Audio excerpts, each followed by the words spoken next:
Lakini muhimu, kuna jambo ambalo kidogo limenifikirisha, ambao nafikiri wanamichezo pia wanatakiwa kufahamu juu ya kile ambacho kimeendelea hii leo. Ni haki ya kikanuni kwa mgeni kufanya mazoezi kwenye uwanja wa mechi siku moja kabla ya mchezo. Hii inafahamika nchi nzima, ipo kawaida. Lakini leo tumekuja uwanjani, cha ajabu tumekuta kuna mechi ya kirafiki Yanga Princess, sijui na timu gani, lakini wanacheza mechi ya kirafiki hapa. Tumesubiri almost dakika 30 kuingia uwanjani kufanya mazoezi. Baada ya mvutano wa simu nyingi kupigwa huku na huku, ndio timu imeruhusiwa, imeingia uwanjani, imefanya mazoezi.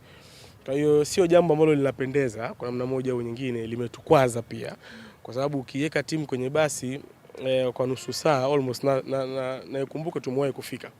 Tumefika hapa saa 12 kasoro. Kwa hiyo ukipiga muda tuliofika mpaka kuchukua nusu saa tangu muda wa sisi kuanza mazoezi ilikuwa ni saa 12 na robo, almost lisaa lizima unatengenezea timu fatiki ambayo haina msingi wowote. Kama ni hivyo tungepewa taarifa tukakaa hotelini tukasubiri mpaka saa 1 tufanye mazoezi, lakini tunafahamu na utaratibu ulivyo, siku moja kabla ya mechi, muda husika wa mechi lisaa limoja, mgeni ana haki ya kufanya mazoezi. Lakini leo cha ajabu tumekuta hapa Yanga Princess wanacheza mechi ya kirafiki. Haijatupendeza, imetukwaza sana. Tumefanya mawasiliano na mamlaka husika na taarifa zimefika, na naamini watalifanyia kazi ile ambayo limetokea hapa kwenye uwanja wa KMC Complex.